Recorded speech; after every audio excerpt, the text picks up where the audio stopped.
Good morning, Sir Nation. Nakababad ka na ba sa social media na ganito kaaga? Well, admittedly, kahit ako guilty. Nahu kasi tayo sa kung anong ganap sa Facebook, Twitter, at iba pa. Throwback muna tayo since it's Thursday. Alam nyo ba, bago ang Facebook, Friendster ang unang kinahumalingan ng karamihan noon. Nagsimula itong mamayagpag taong 2003.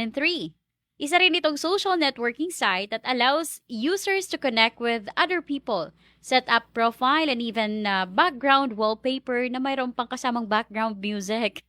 Nakakamiss tuloy. Noong June of 2015, sinuspende ng Friendster ang kanilang services due to lack of online community, site performance issues, and basically dahil na rin sa competition. 3 years after, the company closed down eventually. Taong 2004 naman, matapos bigong mabili ng Google ang Friendster, nilaunch nito ang Orkut with the same purpose as Friendster. And meron po itong 300 million users around the world. O, Bombo Network News na, kaya antabay lang dito pa rin sa Star FM. Basta na ay kauban, hayahay tanan. San Miguel Pale Pilsen, ug diskartehan. San Miguel Pale Pilsen, amigo kauban. Mao na ang kinahanglan, bisan kanus-a. San Miguel Pale Pilsen, kauban natok gahapon, karon, ugma, ug sa sunod na adlaw, ug sa sunod, ug sunod, ug sunod.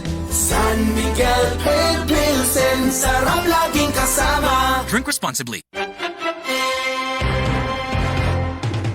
Bombo Network News.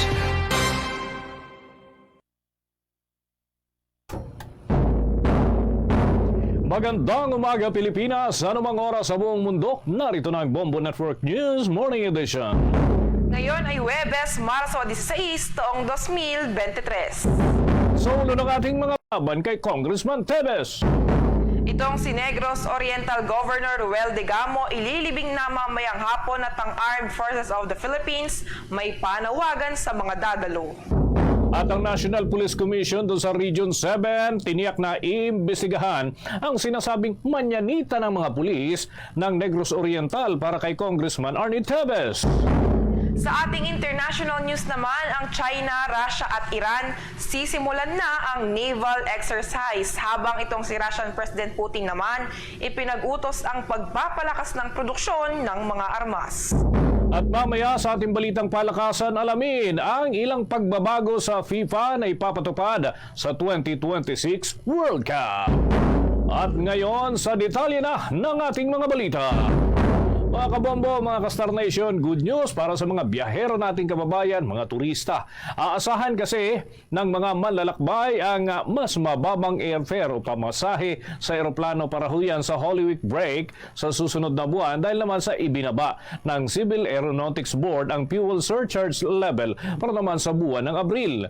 Sa isang advisory, inanunsyo ng Civil Aeronautics Board ng passenger at cargo fuel surcharge para sa domestic at international flights ay ibinaba sa level 6 para sa April 1 hanggang April 30, 2023.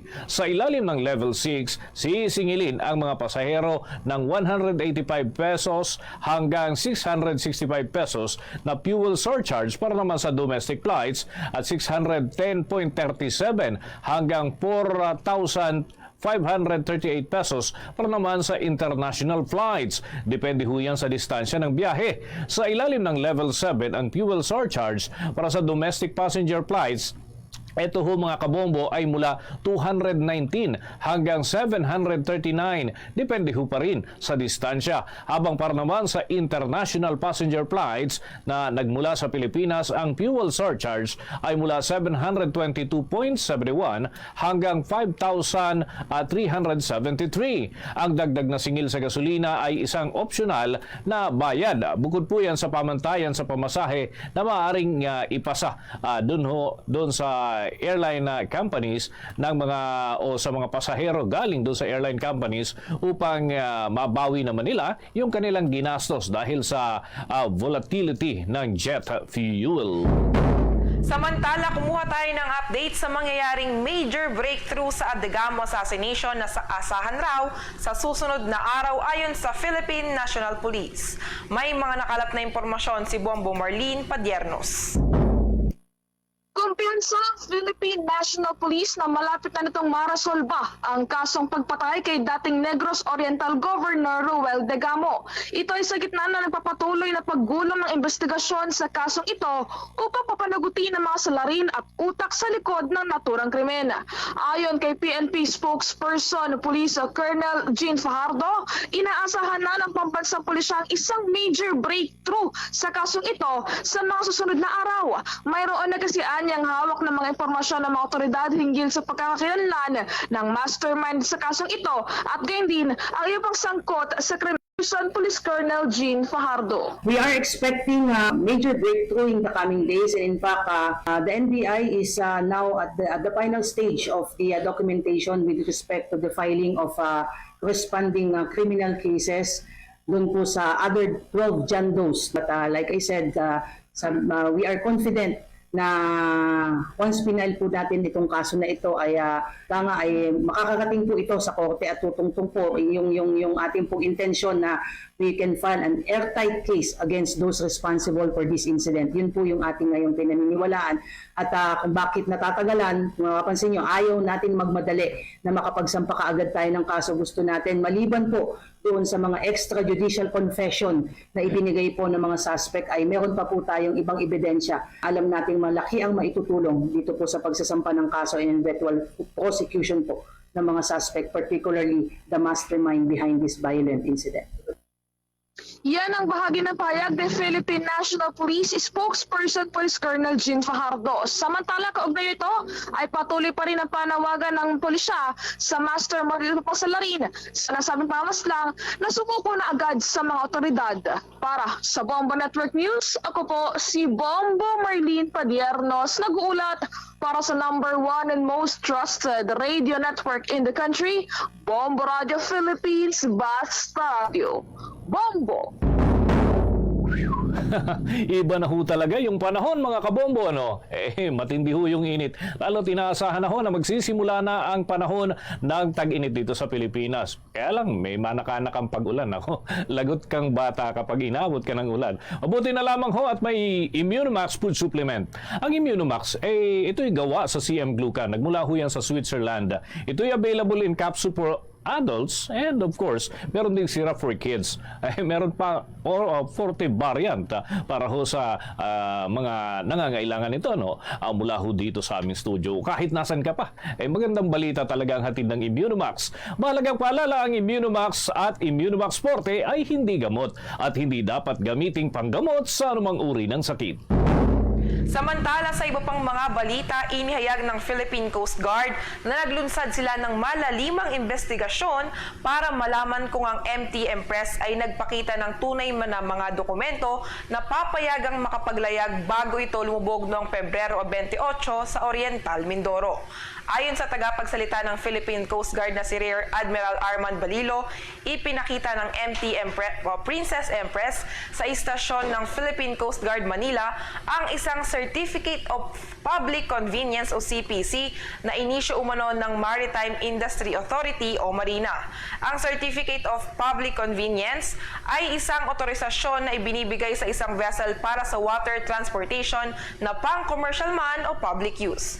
Kung matatandaan, sa pagdinig sa Senado, sinabi ng Maritime Industry Authority o Marina na hindi pa sila naglalabas ng inamyandahang certificate sa RDC Real Marine Services na nagpapahintulot sa kanilang tanker na MT Princess Empress na mag-operate. Gayunman, nalaman ng mga ilang mambabatas na nakapaglayag ng 9 na beses ang MT Princess Empress kahit walang nasabing permit mula sa mga otoridad. Sa ngayon, nagsasagawa na ng masusing investigasyon ang mga kinaukulan patungkol sa motor tanker na napag-alamang walang papel upang makapag-operate sa karagatan. Mga kabombo, mga ka-Star Nation, kuha naman tayo ng update dyan sa mataas na kapulungan ng Kongreso dahil itong si Senate President Zubiri ay may pahayag ho na hindi raw pinababayaan, hindi binabaliwala yung charter change issue. Dahil ito ho yung ilan sa mga inaakusa ng mga kritiko nitong si Senate President Zubiri. So alamin natin ang kanilang mga paliwanag dyan sa ulat ni Bombo JC Galvez. Itinanggi ni Senate President Juan Miguel Zubiri ang mga aligasyon na binabaliwala ng Senado ang charter change na isinusulong ni Senate Committee on Constitutional Amendments and Revisions of Code Chairperson Robin Hood Padilla. Ang payag ni Zubiri ay matapos sabihin ni Cagayan de Oro Representative Rufus Rodriguez na hindi maaring baliwalain ng Senado ang suporta para sa charter change bilang interchamber courtesy. Ipinaliwanag ng senador na ang komite sa pamumuno ni Senator Robin Hood Padilla ay umiikot sa bansa at nagsasagawa ng mga public consultation at hearing para sa charter change. Nakipagdialogo si Zubiri kay Padilla at inihayag nito na ipagpatuloy ang kanyang trabaho. Si Padilla ay ang chairman ng Committee on Constitutional Amendments kaya ginagawa niya ang kanyang trabaho. Ayon pa kay Zubiri, ginagawa rin nila ang kanilang trabaho para makinig sa boses ng mga tao, partikular na sa isyong ito. Samantala, sa pahayag naman ni Senator Christopher Bongo, na iisa lang ang kanyang boto, partikular dito sa charter change. Kung sakali man anya na umabot sa botohan ito, titiyakin ni Go na interes ng mga Pilipino at mga mahihirap ang makikinabang. Kung sakali mang gagalawin ng konstitusyon anya, hindi na rapat na makinabang dito ang mga politiko. Dagdag pa ni Go, sa ngayon na niya ay maaari namang magpasa ng mga panukalang batas na makatutulong sa paglago ng ekonomiya na hindi binubuksan ng konstitusyon. Kapag nabuksan na niya ang konstitusyon, maaaring hindi na ito mapigilan kung anong maaaring amyendahan at kaninong interes ang uunahin. Git pa naman babatas, ayon ng taong bayan na unahin ang interes ng politiko at dapat na unahin ang kapakanan ng publiko lalo na anyang mga mahihirap. Pabor naman si Go sa Constitutional Assembly kaysa sa Constitutional Convention. Kaugnay niya, narito pakinggan natin ang bahagi ng pahayag ni Senator Christopher Bongo. Isa lang po ang aking boto. Ngunit kung sakasakali mang umabot sa botohan po ito, sisiguraduhin ko po interes ng Pilipino, interes ng mga mahirap ang makikinabang po. Hindi po dapat ang politiko ang makikinabang kung sakasakali man po gagalawin ang konstitusyon. Marahil po'y matagal na yung ating konstitusyon since 1987. Marahil po'y marami ng mga provision dito na hindi na po akma sa panahon ngayon. Ngunit siguraduhin lang natin na yung makakatulong po sa mga mahirap. Kung sakali mang economic provision, yung talagang makakatulong po sa mga mahirap. At yan ang bahagi ng pahayag ni Senator Christopher Bongo. Minino pa ni Zubiri na hindi kasama sa priority bills ng administrasyon ng charter change, dinagdag na bilang interparliamentary courtesy at hindi siya kailanman maikipag-away sa mga miyembro ng House of Representatives na kanyang pinagsilbihan sa loob ng 7 na taon. Ngayong araw din, Bombo Dennis, ay magkakaroon ulit ng public consultation and hearing si Senator Robin Hood Padilla sa lalawigan naman ng Cebu upang pag-usapan itong pag-amyenda ng saligang batas ng bansa. Una na rin namang sinabi ni Padilla na no surrender siya at naninindigan sa kanyang isinusulong. Para sa Bombo Network News, ako si Bombo JC Galvez, nag-uulat para sa #1 and most trusted radio network in the country, Bombo Radio Philippines. Basta Radio, Bombo! Tala mga kabombo ka-Star Nation, nakapagtala ang Department of Tourism ng 1 milyong tourist arrival sa bansa sa unang 3 buwan ng taong 2023. Ayon kay Department of Tourism Secretary Cristina Frasco, tuluyan nang nakabangon ang sektor ng turismo sa bansa mula nang manalasa ang COVID-19 pandemic.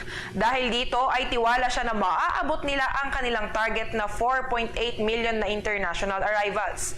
Pagtitiyak nito na tuloy-tuloy ang kanilang mga ugnayan sa iba't ibang local government units para sa pagpapaigting ng turismo sa kanilang mga lugar. Ako naman tayo mga kabombo dyan sa mababang kapulungan ng Kongreso. Itong si Speaker Romualdez natanggap na ho yung sulat mula dito kay Congressman Arnie Tevez kaugnay doon sa paghiling ng 2 buwan na leave of absence. At ang Kamara ay pinapaubaya naman doon sa kanilang lupon. Ito ho yung particular na, yung Committee on Ethics, yung issue ho dyan kay Congressman Tevez. Alamin natin ang iba pang mga update hatid ni Bombo Anali Soberano. Natanggap na ng Office of the House Speaker ang hiling ni Negros Oriental 3rd District Representative Arnolfo Tevez na palawigin ito ang kanyang leave of absence. Kahapon, March 15 ng hapon, natanggap ng Kamara ang letter request ni Congressman Tevez kung saan nakasaad dito na magsisimula sa March 9 ang kanyang leave. Batay sa paliwanag ng mambabatas, ito ay dahilan sa matinding banta sa kanyang buhay at sa kanyang pamilya. Siniguro naman ni Congressman Arnolfo Tevez na siya ay babalik ng bansa oras na maaksyonan ang banta sa kanyang buhay. Sa ngayon, wala pang tugon ang tanggapan ng House Speaker kung anong aksyon ang gagawin sa hiling na ito ni Congressman Arnie Tevez. Hinihintay rin ang tugon ng Office of the Secretary General ukol dito. Kung maalala, ilang ulit nang umapela si Speaker Romualdez kay Tevez na umuwi na ng bansa dahil sa March 9 pa na paso ang ibinigay na travel authority ng Kamara sa kanyang biyahe patungong Amerika. Sa kabilang dako, ipinaubayan na rin ang pamunuan ng Kamara sa House Committee on Ethics and Privileges na magdesisyon at magrekomenda ng disciplinary sanction laban kay Congressman Arnie Tevez. Ayon kay House Majority Leader Manix Delipe, nagsasagawa na ngayon ng motu proprio inquiry ang Ethics Committee. Hihintayin na lamang nila ang magiging report ng komite hinggil sa kaso ni Tevez para mapag-usapan na rin ito sa plenaryo at pagbotohan kung ano ang magiging rekomendasyon. Siniguro naman ni Ethics Committee Chairman at NATCO Co-op Chair Representative Felimon Espares na susunod sila sa due process sa pagtalakay sa issue kay Congressman Arnie Tevez. Sinabi ni Espares, 5 araw na palugit ang ibinigay nila para magpaliwanag ang mambabatas hinggil sa kanyang unauthorized leave of absence.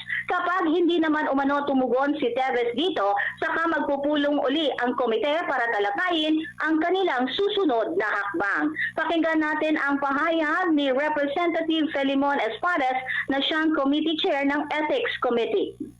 Of course, I will exert my effort with him na explain din with this committee, pero ang una talaga natin panawagan sa kanya is harapin niya ang mga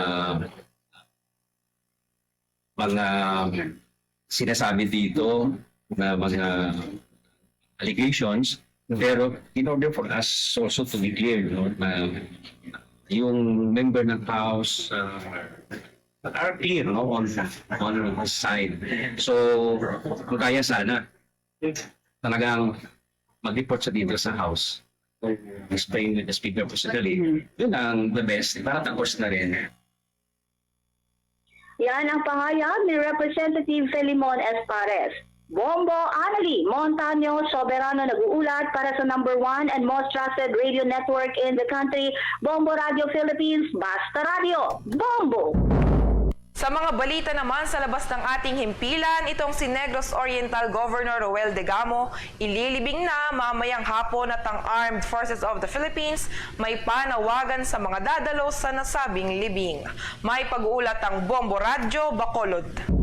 Nagpasalamat si Shaton Mayor Cesar Fritz Diaz, pamangkin ni Negros Oriental Governor Roel Degamo sa lahat ng mga sumuporta sa kanilang pamilya simula noong pinatay ang gobernador noong Marso 4 hanggang sa kanilang libing ngayong araw. Pumalag din si Diaz sa mga akusasyon na si Pamplona Mayor Janice Degamo ang nasa likod ng pagkamatay ng kanyang mister ayon sa alkalde. Makakatulog ito ng mahimbing dahil malinis ang kanyang konsensya. Hinamo naman ito si Congressman Arnie Tevez na umuwi na ng bansa at harapin ang mga akusasyon laban sa kanya. Umaasa naman ang mga ito na matutuloy na ang Senate hearing kaugnay sa Negros Oriental killings kung saan dadalo sina Mayor Janice Degamo at Shaton Mayor Fritz Diaz ngayong araw. Mahigpit na seguridad ang ibibigay ng mga otoridad sa libing ni Governor Roel Degamo. Ang mga series buses na sasakyan ng mga dadalo ay aalis sa Capitol Grounds sa alas 10 ng umaga. Ang bangkay ni Governor Degamo na nakaburol ngayon sa kanilang bahay ay dadalhin sa Bunawan Catholic Parish Church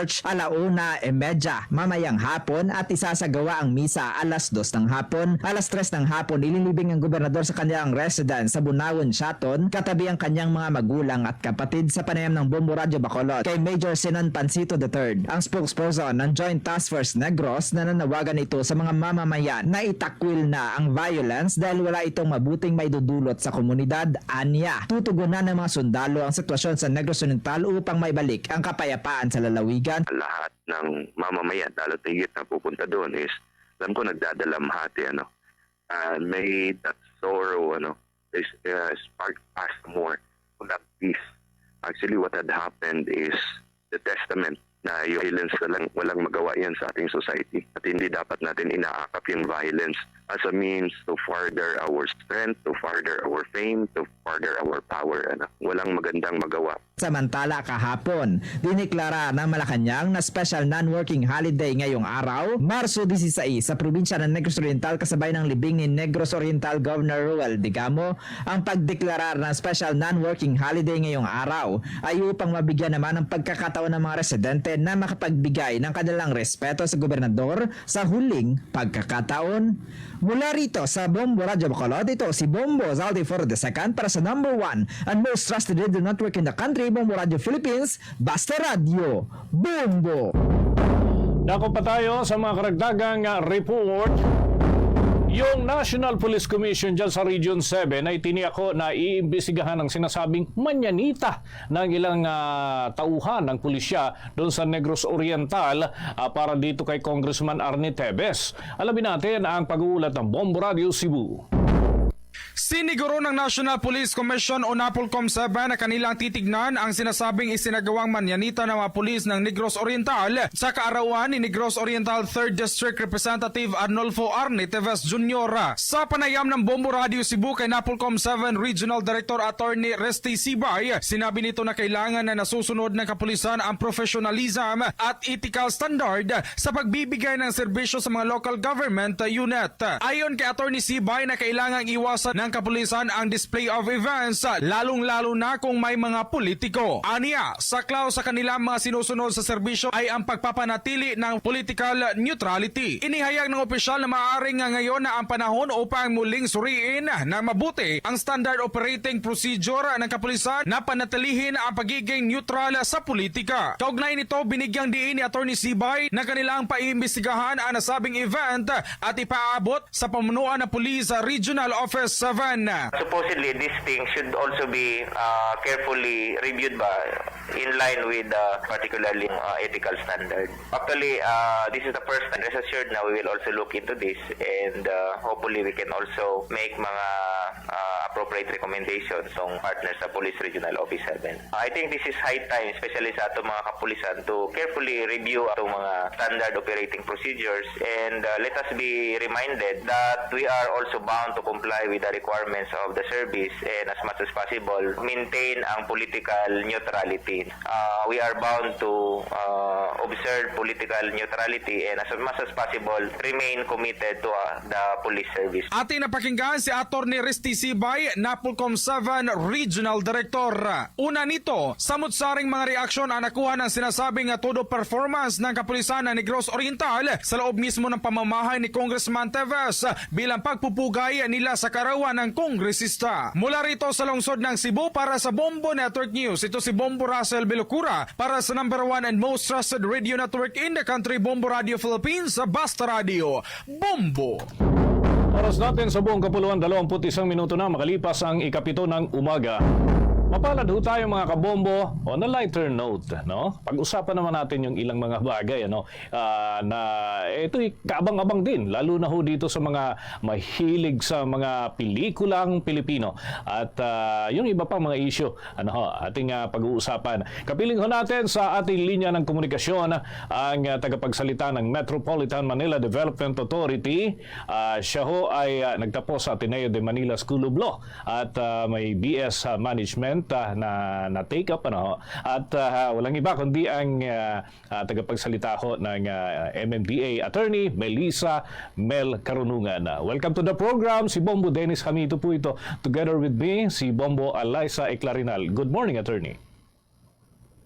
Mga Bombo Dennis, Bombo Alaysa at sa inyo mga tagapakinig at tagapanood. Opo, unang-una gusto kong maitanong dahil bibihirang magkaroon ng mga ganitong aktibidad, pero mukhang magiging madalas na ito. Ito hong matutuloy na ho ba yung first ever na summer edition ng Metro Manila Film Festival? At kumusta ho yung mga preparation dito ho sa ganitong aktibidad? Tuloy po ang first ever summer MMFF led by our Chairman Attorney Artes. Ang parada po ng mga artista ay mangyayari po sa April 2, 2023 Ang screening naman po ng 8 official entries nationwide ay magsisimula po ng April 8 hanggang April 18. Tapos ang awards night ay gaganapin po sa April 11. On track naman po kami sa preparation po ng Summer MMFF.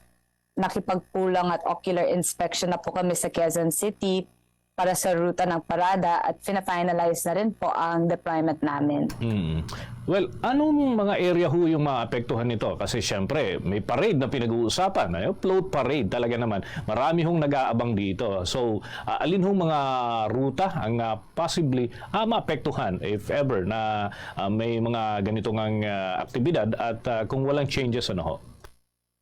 Ang affected na mga kalsada po para sa parada ng mga artista ay sa Commonwealth Avenue po. Magsisimula po siya sa Villa Beatriz hanggang Quezon Memorial Circle. Okay. Just a little information about this. Ano ho yung pagkakaiba nito? Dahil may existing na tayo ng Metro Manila Film Festival. So, just to compare different activities.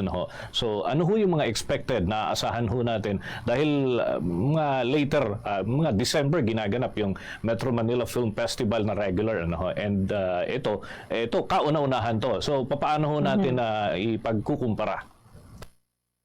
May mga pagkakatulad at pagkakaiba ang Summer at December MMFF. Ang pagkakaiba nila ay kadalasan sa December MMFF, ang pinapakita ay more on family-oriented films o may Christmas feel. Ngunit sa Summer MMFF, mas targeted po ang kabataan o teenagers since summer o vacation time ito ng mga bata.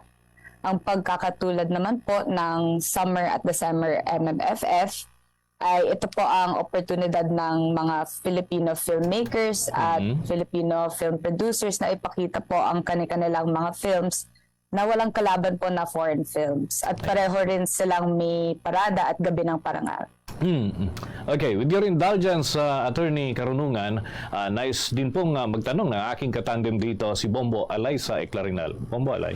Yes, attorney, sa ibang issue naman po tayo, ano pong mga paghahanda ang ginagawa natin para sa nalalapit na exodus ng mga bakasyonista, lalo na sa extended ang long weekend sa April, nakakadeklara lamang ng Malacanang?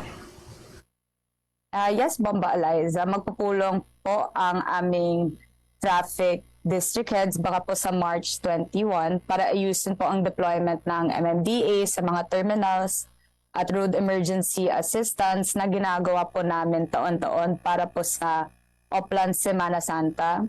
Makikipag-ugnay rin po kami sa Department of Transportation at Land Transportation Office para mabawasan po ang impact ng exodus ng tao na babalik po sa kanilang mga probinsya. Okay, kaugnay po niyan, attorney, kumusta naman po ang implementasyon ng bus lane at motorcycle lane sa mga pangunahing lansangan ng Metro Manila? Opo, so ngayon ma'am ay ang pangwalong dry run implementation, pangwalong araw ng dry run implementation po para sa exclusive motorcycle lane sa Commonwealth Avenue. Ito ay nagsimula po noong March 9 at ito ay hanggang March 19. Inaasahan po ng MMDA at ng Quezon City na ipatupad to ng stricto by March 20. So inaasas po ang MMDA ang sitwasyon po araw-araw. Nakikinig rin po kami sa mga concerns ng mga motorista. Ang mga concerns nila ay ang visibility ng aming traffic enforcers at ang visibility rin ng motorcycle lane markings po sa gabi.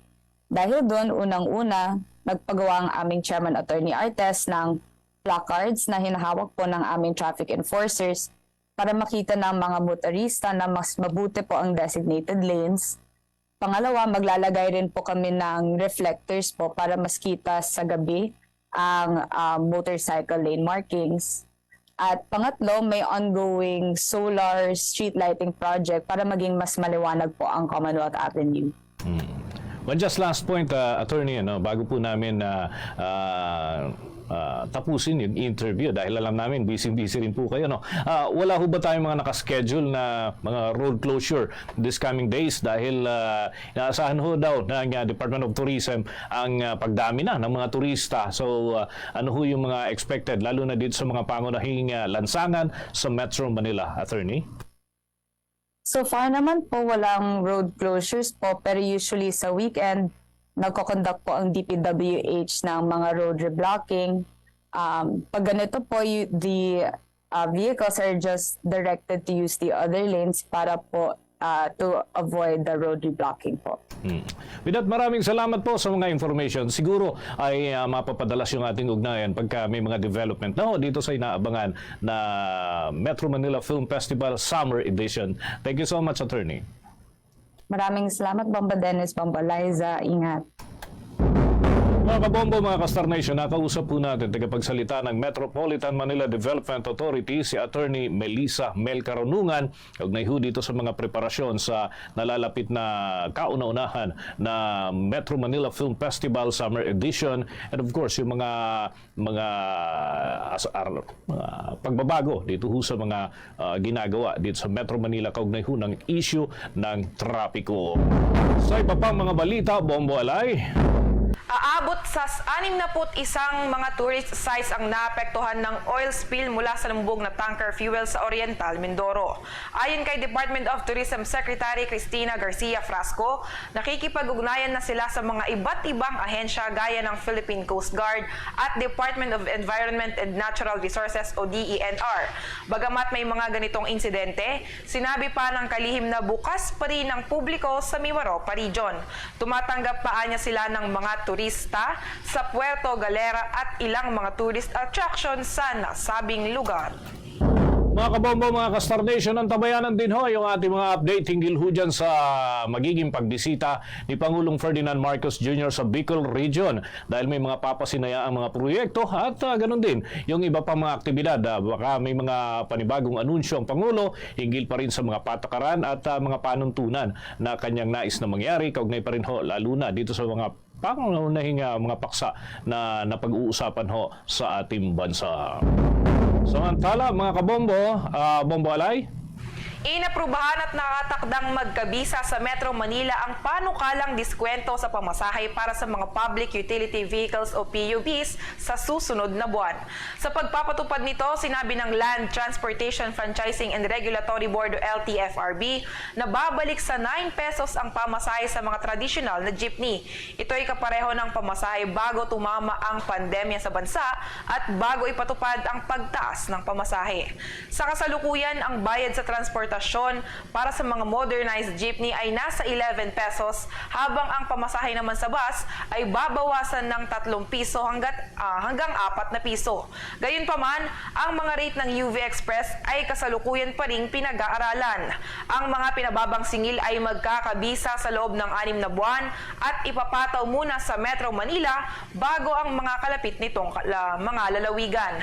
Ang mga bawas na pamasahe ay pansamantala at ititigil naman kapag naubos na ang 2 bilyong pisong pondo para sa service contracting program ng Land Transportation Franchising and Regulatory Board ngayong taon.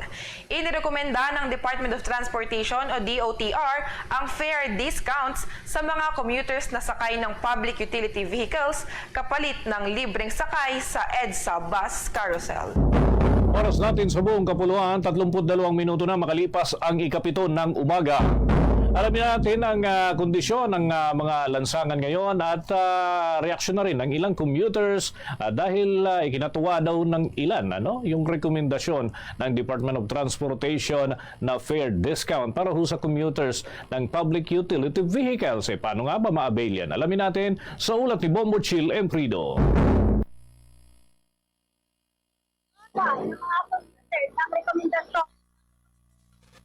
Okay, Bombo Chill. Sige, check natin ulit mamaya-maya lamang mga kabombo. At sa kasalukuyan ay patuloy nga itong mga patuparin na pinapairal ng Department of Transportation lalo't may mga kahilingan hinggil po sa iba't ibang mga usapin dyan pa rin sa naturang tanggapan. Dito muna tayo sa iba pang mga balita, Bombo Eliza. All set na raw ang Metro Manila Council sa pagpapatupad ng single ticketing system. May mga nakalap na impormasyon si Bombo Jovino Galang. Naniniwala si Metro Manila Council President at San Juan City Mayor Francis Zamora na wala nang magiging aberya pa sa pagpapatupad nila ng single ticketing system sa susunod na buwan. Sinabi nito na baguan niya ang full implementation nito ay pinaghahandaan nila ang isasagawang dry run na maaring gawin sa susunod na 2 linggo. Wala na anya magiging aberya nito dahil makailang beses na rin anya nilang pinag-aralan ng kanilang binuong technical working group. Parang pag-usapan ko sinabi is by March 15 dapat nakapag-amend. When we gave the timeline last January, yung Vice Mayor's League President, Metro Manila Council. So kahit naman siya nagbigay ng assurance na yung mga Vice Mayors who lead the Sangguniang ay cooperative and fully supportive dito. So I honestly don't see any problem in terms of a city that will not amend. Meron kasi mga timeline yan. Halimbawa, mag-amend ka, merong publication requirement, no? Ipapublish mo sa dyaryo. But again, ministerial na lang yun eh.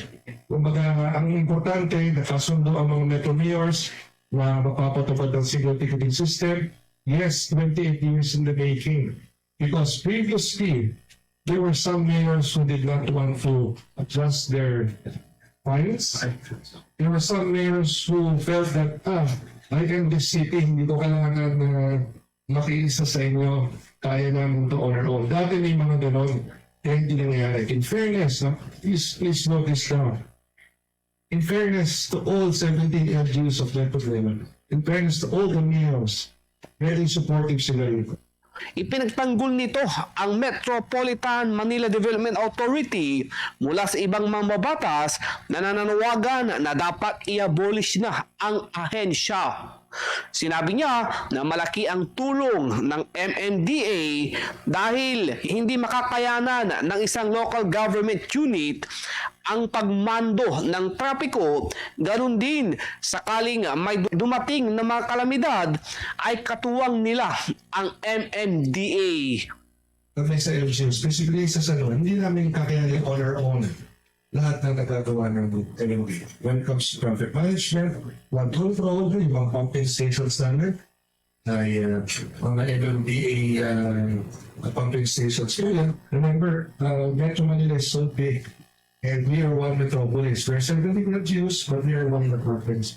So, tama lang that there's one governing body na overseeing yung kabuuan ng Metro Manila. Kasi kung ako lang yan, ito lang yung DA, after my border, iba na yung kausap ko mayor dyan. Iba na yung kausap ko dito sa north ko, sa south ko, sa west ko, sa east ko. But if you have a governing body sa pangkalahatan, and you have the Metro Manila Council now as the policy-making body, na-harmonize ngayon yung mga dapat gawin. Ako si Bomboy Juvino Galang para sa #1 and most trusted radio network in the country, Bombo Radio Philippines. Basta Radio Bombo!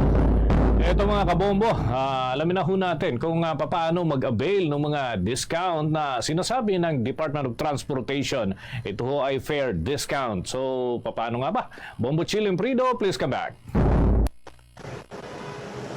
Mga kabombo, ikinatuwa ng mga commuters ang rekomendasyon ng Department of Transportation para sa mga fair discount sa mga public utility vehicles o yung mga sinudus po natin na ngayong darating na April. At pinagbilangan ito ng mga jeep at bus at mga sa mga UP Express bilang kapalit sa free rides ng EDSA bus carousel. Ang discount umano ay parehas ng pre-pandemic at bagong patupad ang Mga kabombo, mga Kastar Nation, oras natin sa buong kapuluan, 37 minuto na ho. Makalipas ang 7 ng umaga. Marami pa tayong mga balita sa pagpapatuloy ng Bombo Network News. Dunkin' Delivery po! Dunkin' Delivery po! Dunkin' Delivery po! Dunkin' Delivery po! Yes, may Dunkin' Coffee! May Dunkin' Coffee! May Dunkin' Coffee! May Dunkin' Coffee! Ganyan ang Dunkin' D Coffee Box! 4 cups agad of signature Dunkin' hot or iced coffee, hot choco or hot choco java in one grab-and-go carton. Bukas, Choco Java naman. Choco Java naman. Choco Java naman. Choco Java naman. Para 4 cups agad, Dunkin' D Coffee Box. At ngayon, sa pagpapatuloy ng iba pang pangunahing mga balita. Tutuon sa Maritime Defense, Coastal Defense at Maritime Domain Awareness ang 2023 Balikatan Exercises sa pagitan ng militar ng Pilipinas at United States. Ang Balikatan ay ang pinakamalaking taunang pinamumunuan ng Pilipinas na bilateral exercise ng Armed Forces of the Philippines kasama na ang Estados Unidos at ang kanilang sandatahan. Sa unang pagkakataon, ang mga aktibidad sa taong ito ay kinabibilangan ng live fire exercise, partikular na sa karagatan ng probinsya ng Zambales. Sinabi ni Colonel Michael Lohico, tagapagsalita ng Balikatan 2023, na hindi katulad noong nakaraan, ang ilang mga aktibidad ngayong taon ay gaganapin sa labas ng mga tradisyonal na training areas. Sa panahon ng live fire exercise sa karagatan, papuputukan at palulubugin ng mga tropa ng Pilipino at Amerikano ang isang target na sasakyang pandagat na isang lumang bangkang pangisda. Ang nasabing aktibidad ay sa gitna ng karagatan na may 12 nautical miles mula sa kalupaan ng Zambales. Una nga rito ay mahigit 17,000 sundalo na Pilipino at Amerikano ang sumasali sa Balikatan, lalo na ngayong 2023 na itinuturing bilang pinakamalaking joint military training exercise. Samantala, binigyang diin ng Commission on Elections o COMELEC na ang online registration para sa mga bagong botante para sa May 2025 elections ay malamang na hindi maipatutupad sa susunod na taon. Ayon kay Commission on Elections Chairman George Erwin Garcia, kung magpapatuloy sa Pebrero sa susunod na taon ang paghahanda para sa halalan sa 2025, ang automated and online system ay maaaring hindi mailunsad.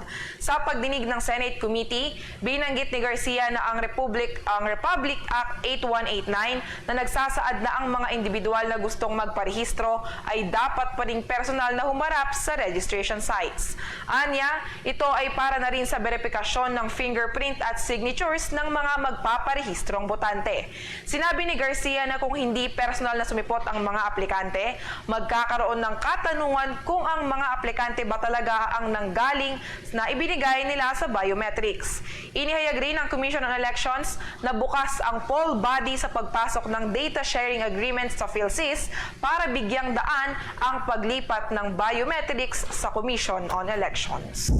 Samantala, nakatutok ngayon si Presidential Communications Office Secretary Cheloy Garafil sa pagpapaiting pa sa paglaban sa mga fake news. Sinabi nito na may mga nakalaang media literacy program ang kanyang opisina para turuan ang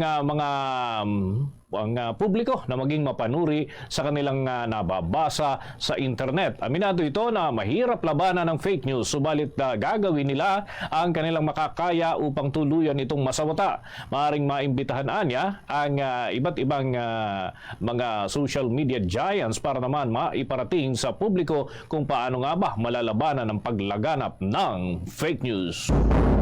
Mga kabombo Star Nation, kumuha naman tayo ng update sa presyo ng isda na maaaring tumaas dahil sa paparating na Semana Santa. At ang supply raw nito sa merkado ay bahagyang humina. May mga nakalap at nakapanayam si Bombo Aika Nunez. Mahigit 2 linggo bago ang Semana Santa, binabantayan ng Department of Agriculture and Bureau of Fisheries and Aquatic Resources ang presyo ng isda dahil sa posible itong tumaas. Ito kasi ang kalimitang malakas ang demand tuwing Semana Santa. Nilinaw naman ni Bureau of Fisheries and Aquatic Resources Chief Information Officer Nazario Breguera na ang Semana Santa ay peak season ng fishing activity kaya walang dapat ikabahala sa supply nito. Ayon kay Emralina Toledo, 8 taon nang nagtitinda ng isda at Chona Bensalida, talagang tumataas ang presyo ng isda tuwing Semana Santa. Kaya kahit naman umano mataas ang presyo ay marami pa rin ang bumibili nito. Kaugnay niyan, pakinggan natin ang magkasunurang tinig ni Emralina at Chona. Ngayon napakamahal ang dating. Hindi na katulad ng mga nakakaraang taon. Ngayon grabe na ang presyo. Mas lalong tataas pa. Hindi bababa. Wala kasing walang harvest. Pati sa hipo nawawala ang harvest. Tumataas. Marami din bumibili kasi kailangan din naman nila isda Hindi naman pwedeng laging baboy eh. Kahit mahal nabili naman sila basta press, wag lang ilado. Medyo tumataas. Ayun, doon lang medyo bumabawi yung mga katulad namin mga nagtitinda kasi doon dumadami yung mga namimili kasi doon nga din sila naglalabas ng pera. Kaya sa ngayon kasi hindi ganun talaga. Parang pinaghahandaan talaga ni Semana Santa yung Sa ngayon ay sapat naman umano ang supply ng mga isda, ngunit maaaring mayroon pang ibang salik na makaapekto sa pagtaas ng presyo nito. Ngunit ayon sa mga nagtitinda, matumal ang supply ng isda at kung mayroon mang supply ay mataas ang presyo nito. Narito pa ang magkasunurang tinig ni Emralina at Shona sa panayam ng Bombo Radio Philippines. Bomboy ka? Nawala. Hello po.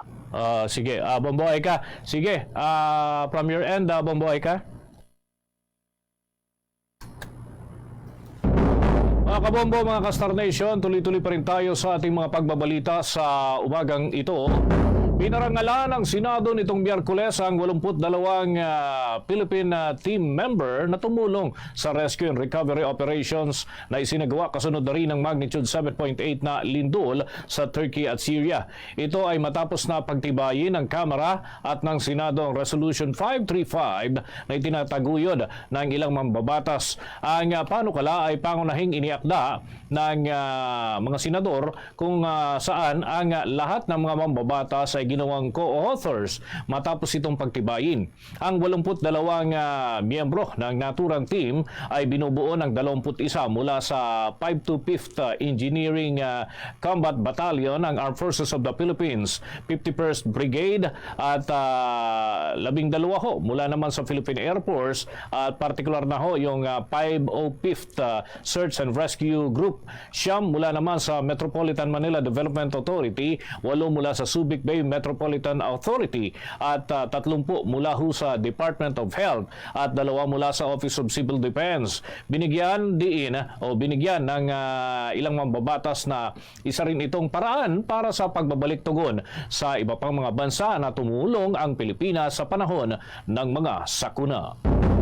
Sa iba pang mga balita, nakapagtala ang Pilipinas ng bilang na 107 na bagong impeksyon sa COVID-19 ayon sa pinakahuling datos ng Department of Health. Sa kasalukuyan, umabot na sa kabuuang 4,078,231 ang caseload ng bansa.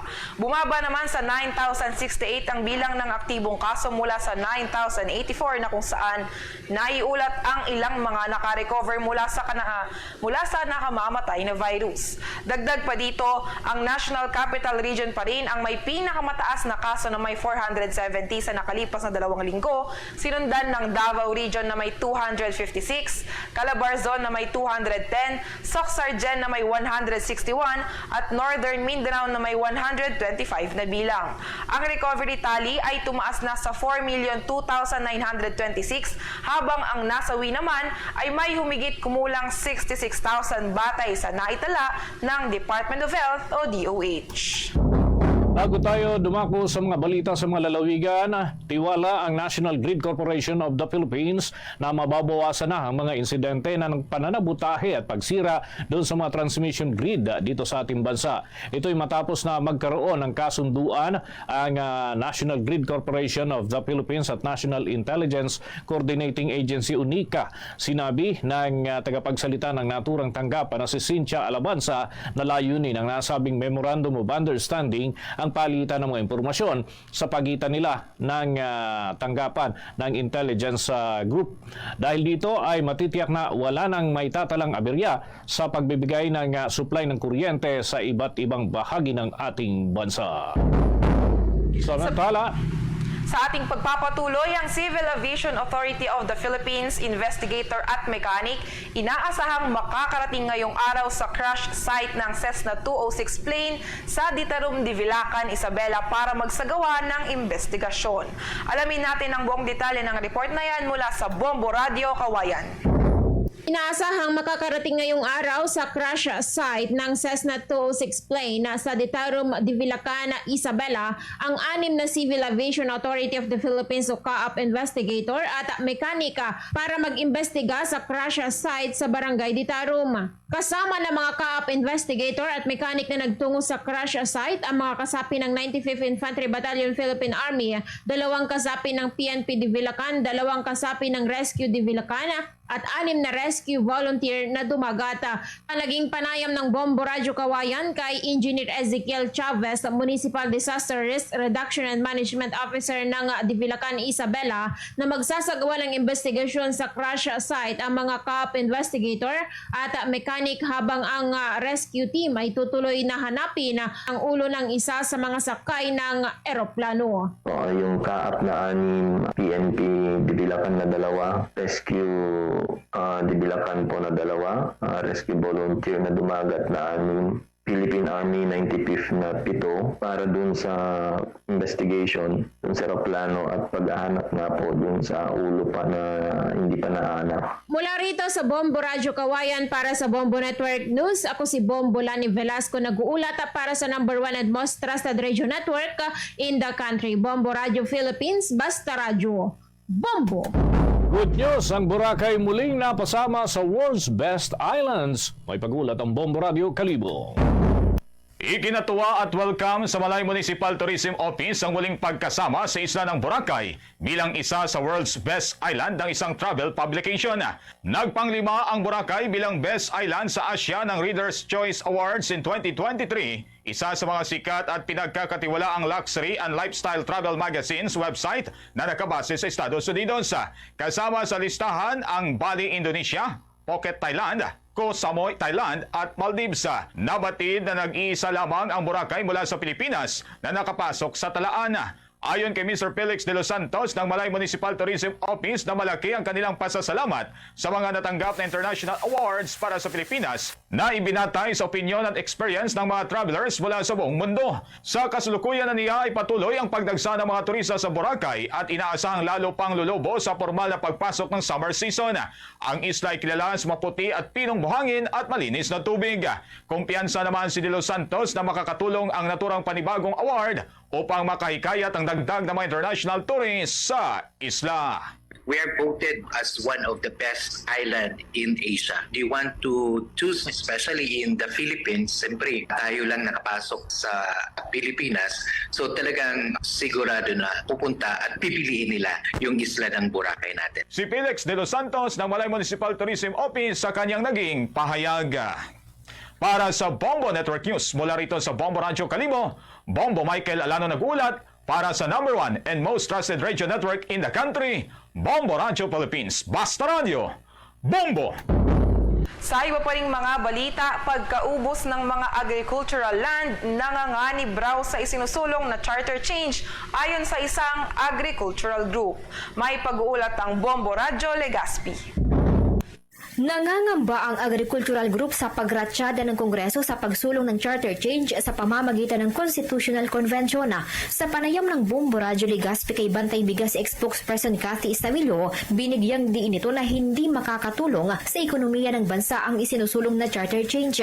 Sa ilalim kasi nito, binibigyang kapangyarihan ang mga foreign investor na 100% na magtayo ng negosyo sa bansa.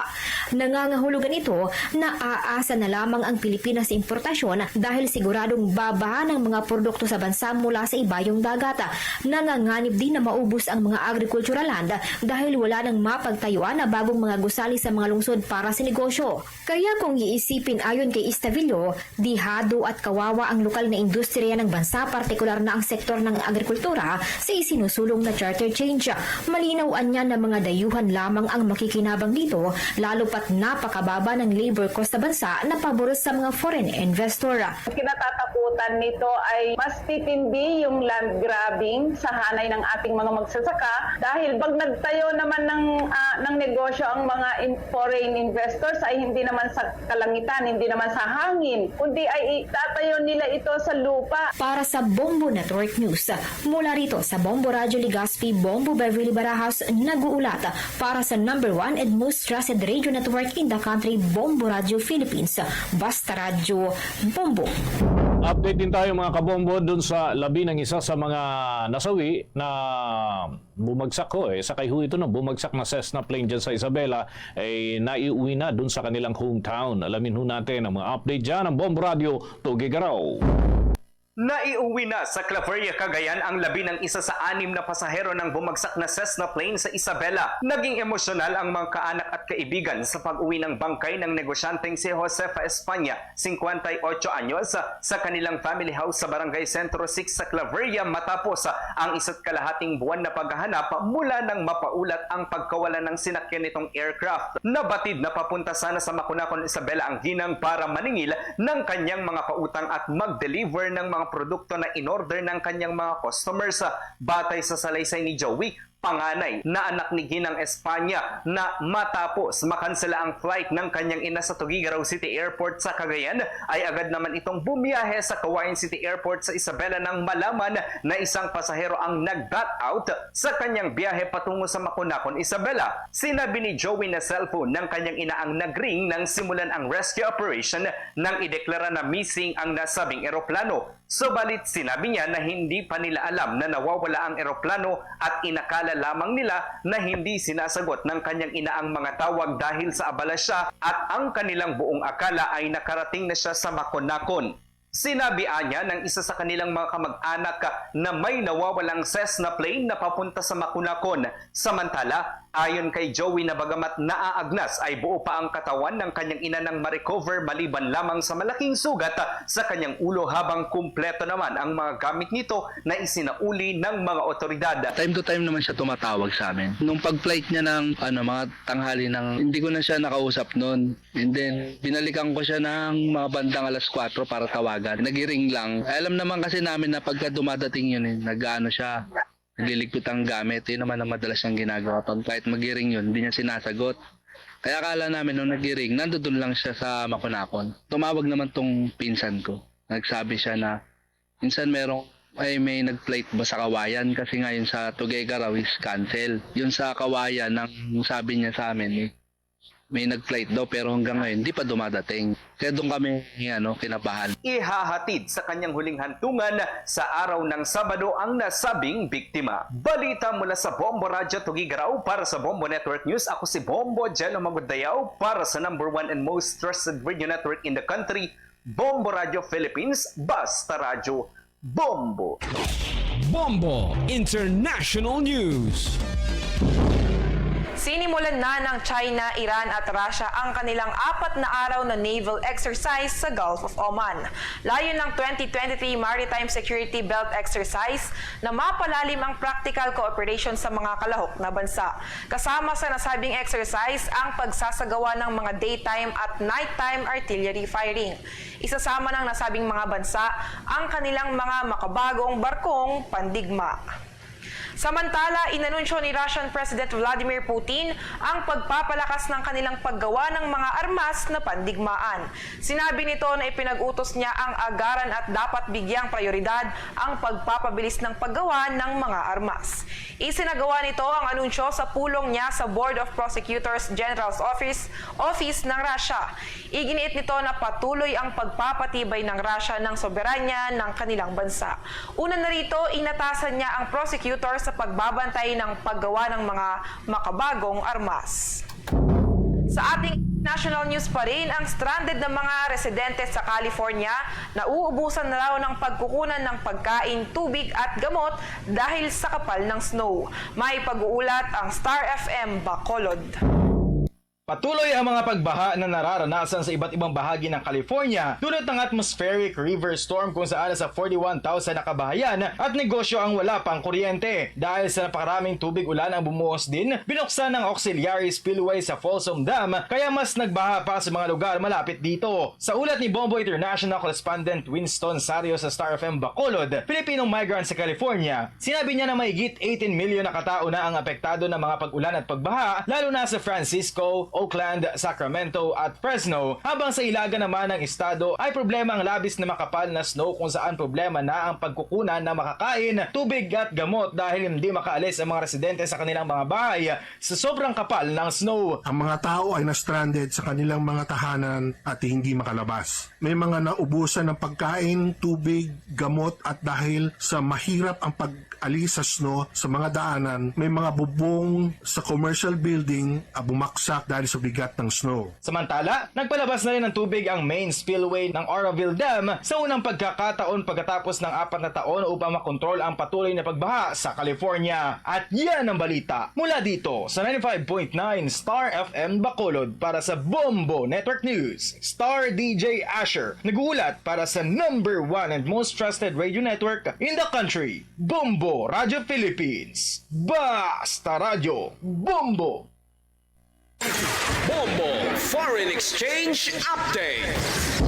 Sa mga nagabang sa palitan ng piso kontra sa foreign currencies, na itala mga kabombo, mga ka-Star Nation, ang katumbas ng isang US dollar ay 54 pesos 95 centavos. Hong Kong dollar, 7 pesos and 1 centavo. Ang Singaporean dollar may katumbas naman na 40 pesos 91 centavos. At ang Saudi Arabian Rial ay 14 pesos 65 centavos. Ang euro ay 59 pesos and 6 centavos batay sa data ng Bangko Sentral ng Pilipinas at Bankers Association of the Philippines. The Bombo Foreign Exchange Rate Update is brought to you by Queen City Development Bank. Mga kabombo ka-Star Nation, bilang kapalit po ng dating Horacio Imperata, narito ang Litany of Gratitude after COVID-19 pandemic. Nagmula po ito sa Catholic Bishops' Conference of the Philippines.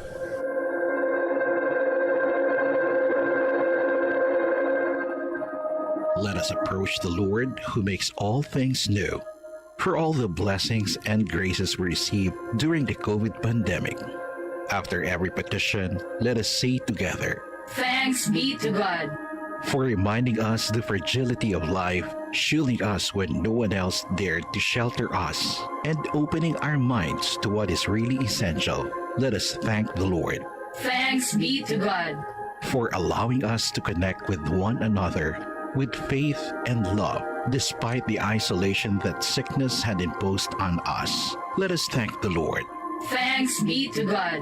for the heroic kindness of those who provided us with scientific, social, and spiritual help, when doing so was both risky and life-threatening for them.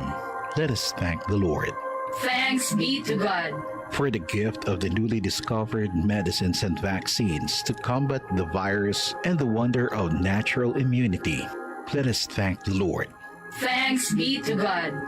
for the gift of assuring presence when we were anxious and distressed, depressed and lonely, and impatient during the pandemic. Let us thank the Lord. Thanks be to God. Let us pray. Loving God, no thought of ours is unknown to you. No tear we shed is unimportant to you. No joy we celebrate is alien to you. You entered our world of sickness, suffering, and death, and you know the fears we face. Accept our thanksgiving for your provident love during the COVID-19 pandemic. As you wept at the death of Lazarus, breathe the breath of life everlasting on all those who died from the coronavirus. You have turned our fears into joy, and for this we thank and praise you. To you be glory now and forever. Mary, help of Christians. Pray for us. Saint Michael the Archangel. Pray for us. San Roque. Pray for us. At yan ang kalipunan ng ating mga balita sa pangumagang edisyon ng Bombo Network News. Mula sa Bombo News Center para sa #1 and most trusted radio network in the country, Bombo Radio Philippines. Basta Radio Bombo! Bombo Network News. And there you have it, isang oras na balitaan ngayong Huwebes ng umaga sa Bombo Network News. Stay tuned pa rin dahil susunod na ang mga awiting for sure na inyong sasabayan. It's all for you in the morning na, right here sa Star FM.